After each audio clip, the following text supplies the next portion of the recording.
Generals in the ice. 1, 2, 3, 4, 5, 6 events going off. Everybody's paired off. The Generals have 8 players on the ice. Hard to know which one to watch here as Ty Domi is on top of one of the Generals there on the far side. Morton is finally in the penalty box. He's trying to get out.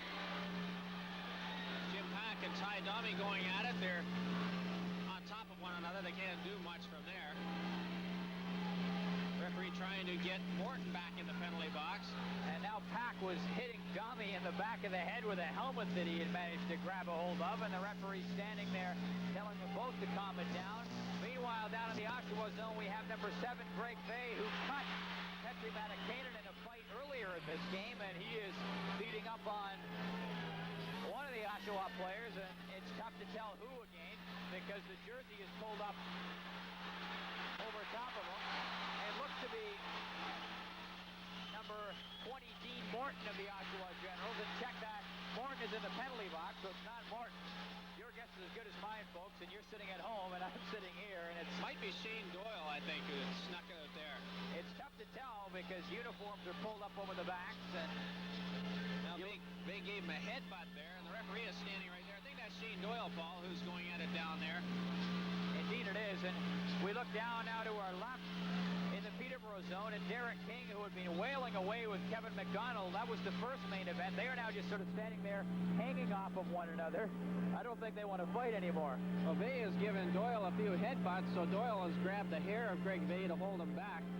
The referee is standing right there. Now the linesmen are over on the far side. They're trying to separate Ty Domi and Jim Pack. Domi is still on top of Pack. Pack has his legs up trying to get Domi off of him.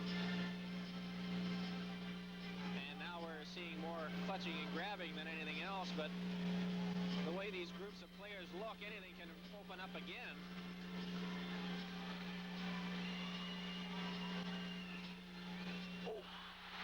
And Shane Doyle just turned around and sucker punched Luke Richardson. Doyle was skating away towards what looked like the Oshawa bench. Richardson was within arm's reach, and that was a mistake Richardson made, and he was sucker punched by Doyle. And now Richardson getting back at Doyle, I guess. Now the benches are going to clear. Here we go. Everybody's on the ice. And the fans are going wild.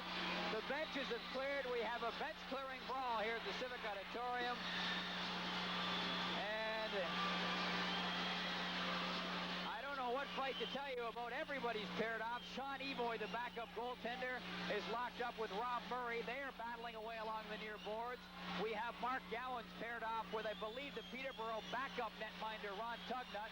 Kay Whitmore, in full goaltending gear, is down in the general zone. He is trying to get at the Generals' Dean Morton. Now Whitmore is just cruising around, and meanwhile, the poor linesmen, Rick Redwood and Frank Beers, are trying to break all of this up, and it is absolutely pandemonium down on the ice, and not a pretty sight. Now we have another fight going down in the Peterborough end. Only 2 players down there, Brent Grieve and number 2, Larry Shaw. They're going at one another. And I think what probably set the stage for all of this was back earlier in the hockey game, Petri Matikainen got involved in a fight with Greg Bay. That came at the 7-minute mark. And Matikainen was evidently cut in the fight.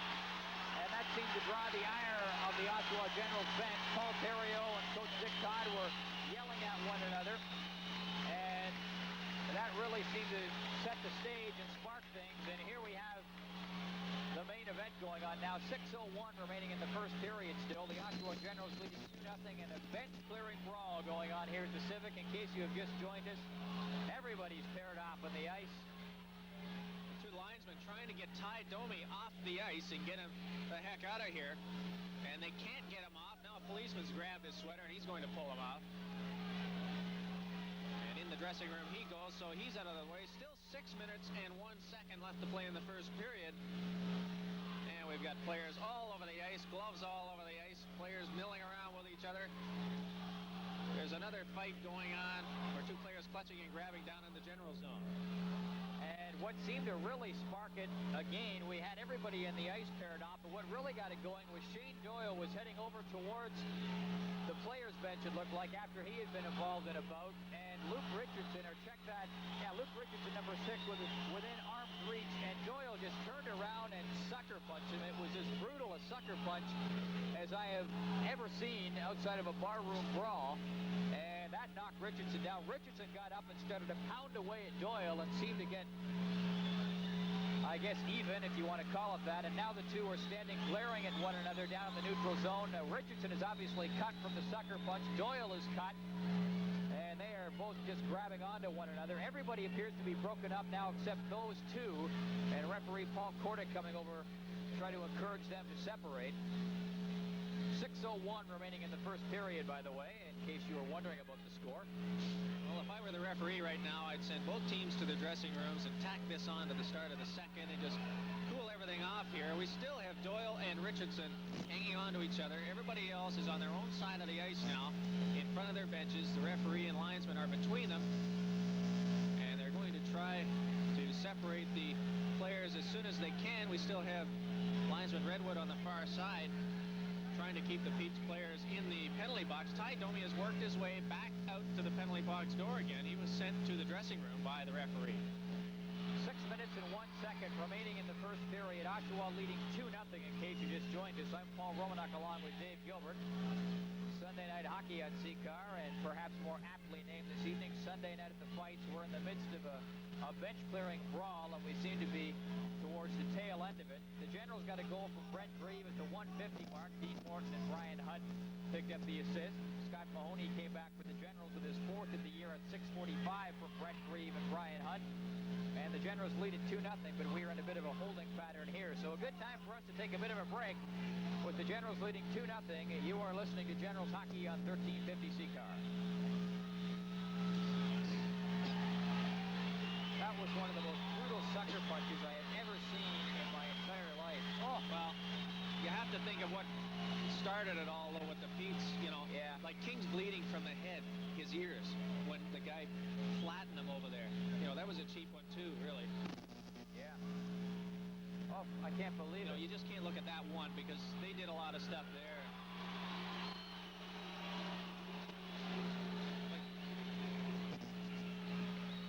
Welcome back to the Oshawa Civic Auditorium. I'm Paul Romanuk along with Dave Gilbert in the broadcast booth at the Civic Auditorium. And Dave, I think the officials have taken your suggestion to heart. They are sending both the Pete's and the Generals to their respective dressing room.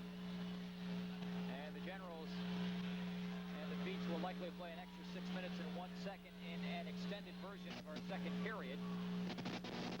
A wild bench-clearing brawl breaking out with 6:01 to go here in the first period, with the Generals leading 2-0. And which of the 18 to 20 fights do you talk about? I think the smartest thing to do now would be just pick the sticks off the ice and flood over their gloves, because I don't think you'd see the slashing in that the rest of the game. If they did that, the players wouldn't come within a couple of feet of each other.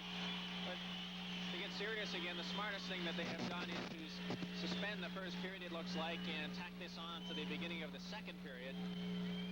But Paul, you mentioned the fact that where do you begin? It's hard to say where to begin in a situation like this. You don't mind the odd fight in a hockey game, but something like this really hurts the game and takes away from it for the fans, because it's there for Called on the Peterborough Pete's. before it got over the line, because the light never came on, and now we have a jousting session at center ice. Dave, you can talk about Kay Whitmore, the Peterborough goaltender, having only 2 victories this season, and perhaps his goals against average a little bit higher than it has been in past years. But you have to look no further than a couple of remarkable saves he has made in this first period in nothing hockey game. And here we go down in the neutral zone. We have everybody paired off, and the main event appears to be Kevin McDonald, and he is wailing away at Derek King of the Oshawa Generals.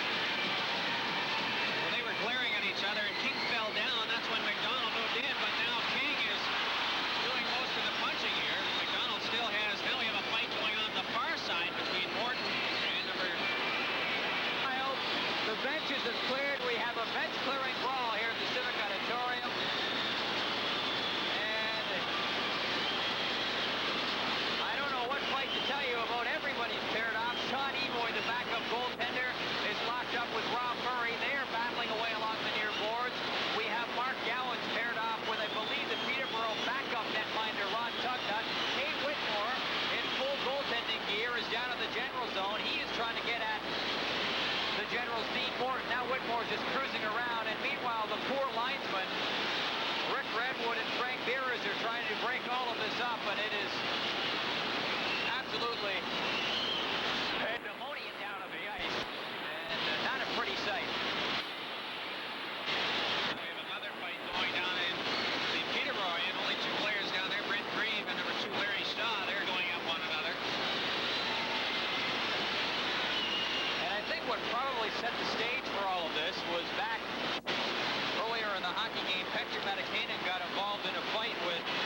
out of here.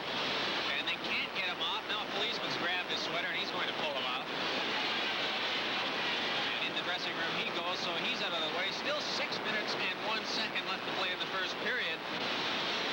And we've got players all over the ice, gloves all over the ice, players milling around with each other. There's another fight going on where two players clutching and grabbing down in the general zone.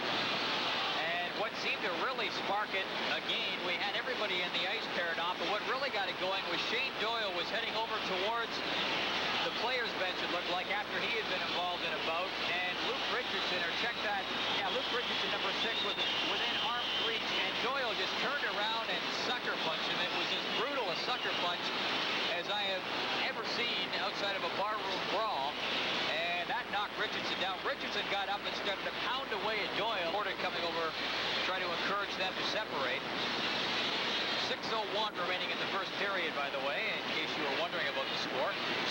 Well, if I were the referee right now, I'd send both teams to the dressing rooms and tack this on at the start of the second and just cool everything off here. We still have Doyle and Richardson hanging on to each other. Everybody else is on their own side of the ice now, in front of their benches. The referee and linesman are between them. And they're going to try to separate the players as soon as they can. We still have linesman Redwood on the far side, trying to keep the Pete's players in the penalty box. Ty Domi has worked his way back out to the penalty box door again. He was sent to the dressing room by the referee. 6 minutes and 1 second remaining in the first period. Oshawa leading 2-0 in case you just joined us. I'm Paul Romanuk along with Dave Gilbert. Sunday night hockey on CCAR, and perhaps more aptly named this evening, Sunday night at the fights. We're in the midst of a bench-clearing brawl, and we seem to be towards the tail end of it. The Generals got a goal from Brent Grieve at the 150 mark. Dean Morton and Brian Hunt picked up the assist. Scott Mahoney